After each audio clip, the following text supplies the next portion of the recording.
Ladies and gentlemen, boys and girls, and children of all ages, welcome to the Scale Model Outlaw. If it's your first time checking in, thanks for stopping by and checking us out. We hope you like what you see. If you do, give us a subscribe, ring that bell, and give us a big old thumbs up. We appreciate it. If you're a return viewer, thanks for checking in, guys. We appreciate you.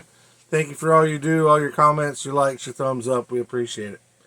I hope everybody had a good weekend. It's Sunday night, about 7 o'clock here in Florida. Putting this together for you. I was going through my stash about a week ago. I've got one that I've been working on, a kit that I've been working on before I started working on the Pacer that I kind of got, for lack of better terms, writer's block on. I was doing a lot of custom work to it, so I put it in a box and slid it up underneath my workbench for a later date. I'm sure all of us have done that before.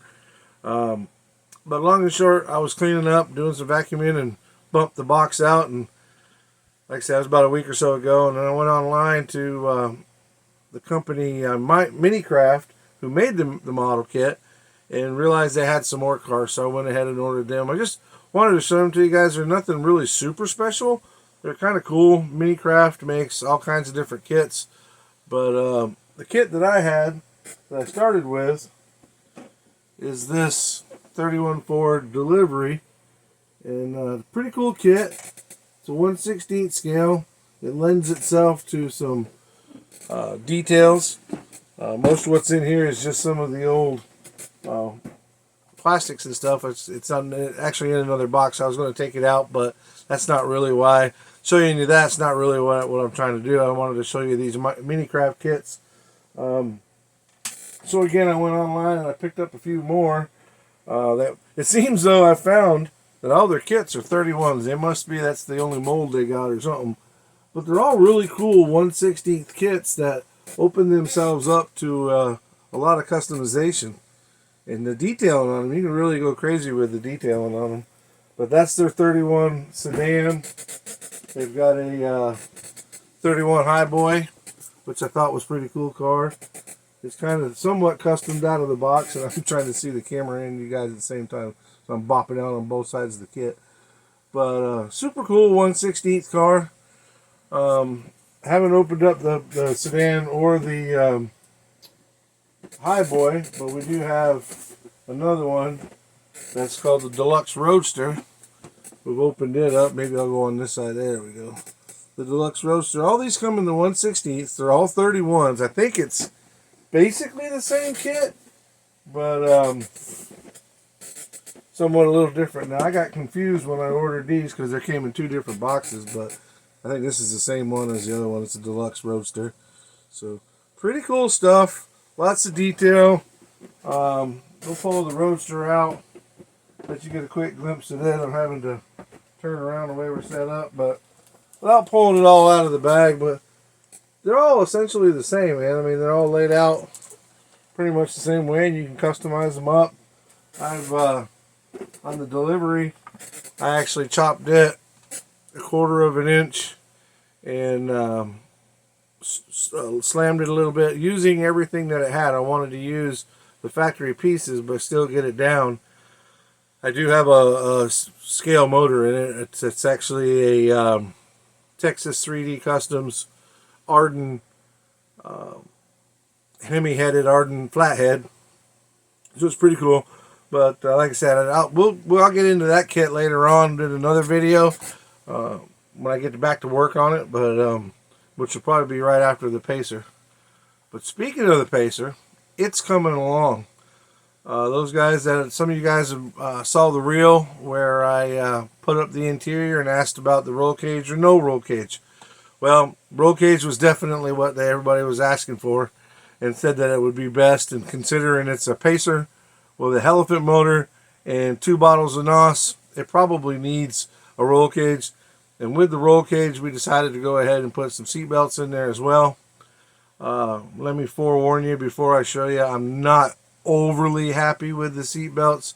I think I could have done a better job, but I used a Gopher seat belts. Nothing wrong with the product. The product's fine. I just think I could have done a better job with them. They don't look bad, but they don't look as good as I was hoping.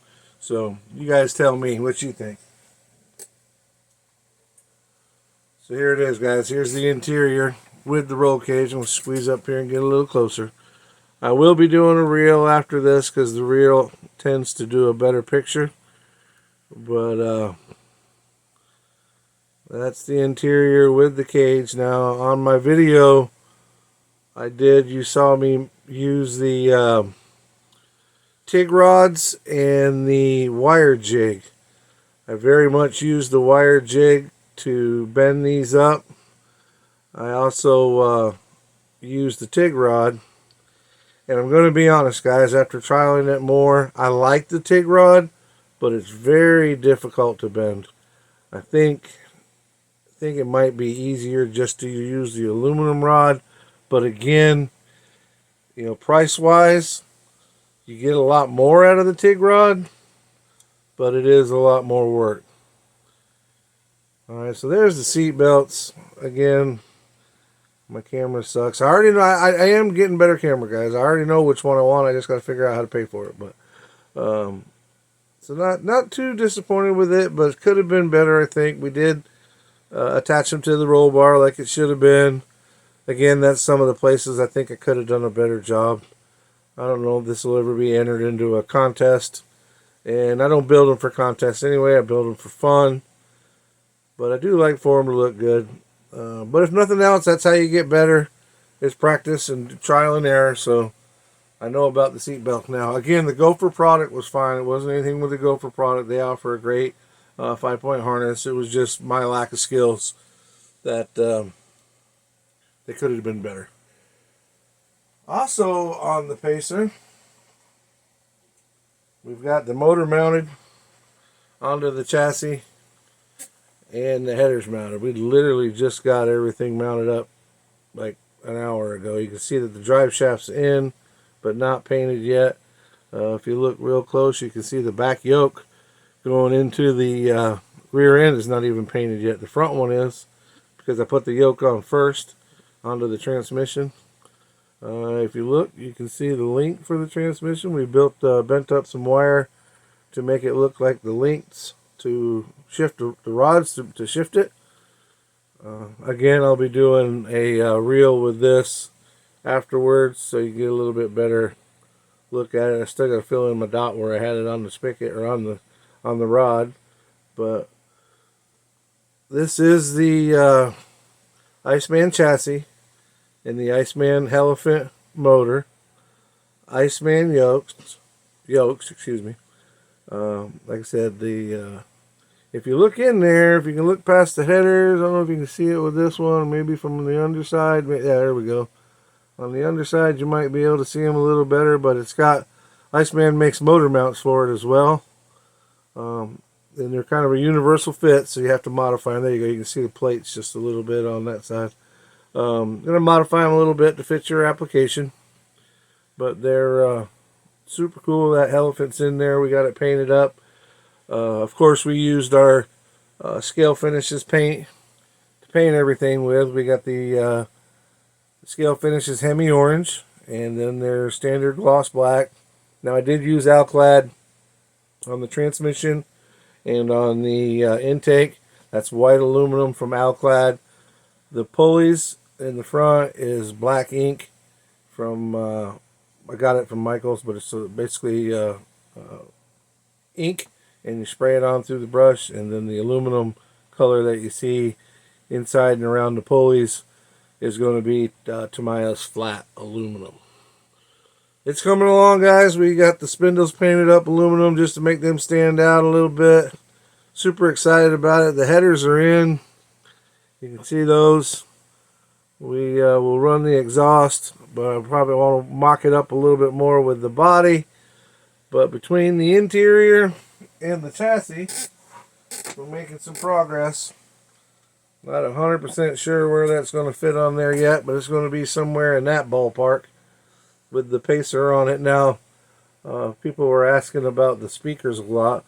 If you look on the bottom side of the interior, hang on, let me set this down for a second.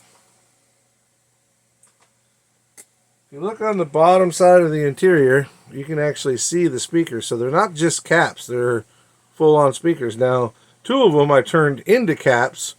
The two outer ones in the front row are just caps with no detail underneath because they actually came down and touched the tires.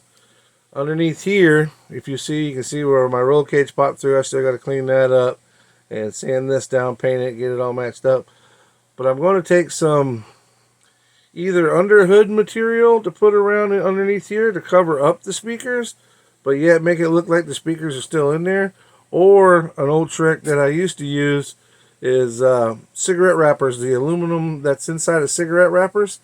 You can take that and put it around there, and it'll look like, and appear like, or at least you can pass it off as, like sound deadening material to push the sound back up through and keep the weather out of it. So that's the plan with those. Just trying to make it look cool, make it look different. I hope everybody's having a good weekend. I won't keep you long. I just like to keep these things brief and short. The body of the Pacer hasn't changed. We still got her in primer. This will be worked on next, getting her there. We got our bumpers on. Those are bumpers off a 67 Camaro on the front and in the back. And those fit surprisingly well with very little modifications. It's kind of funny how those two, at least in the bumper areas, were so close together. You can see where we've deleted out the back or the side windows. Getting excited about it. There's a possibility for me to get this to sit as low as I want to, that I may have to raise these fenders up a little bit, meaning cut it out, put a piece of styrene hump in there. If you're familiar with the AMC, maybe have like a javelin hump in there to allow the tire to sit all the way down. We've got it pretty close, but I think I'm going to have to set it all the way down and make it sit where I want when it's flattened out. All right, guys. Again, don't want to keep you for too long. Hope everybody enjoyed what you see. As always, please go to scalefinishes.com for all your paint needs from start to finish. They have everything you need, so be sure and go to scalefinishes.com. Fill your cart up with their awesome products. Scroll to the bottom, put in Outlaw 10, and that's Outlaw 10 in capital letters. Gets you a 10% discount. And remember, for the month of December 2023, with every order that you use the Outlaw 10 code, you get a free bottle of holiday green paint. Hope you like what you see. If you did, ring that bell. Give us a big old thumbs up. We appreciate it. And y'all be good, be safe. If I don't talk to you, happy holidays. But we should be back next week sometime and have some more content for you. Keep a lookout for those reels that I'm going to be doing next for close-up, better pictures, better video of them. For some reason, I can video better on the front side of my camera than I can on the back side to do the selfie stuff. So keep an eye out for that. We'll be doing those right after this video posts up. Thanks, guys. Have a good one. Be safe, and we'll see you around.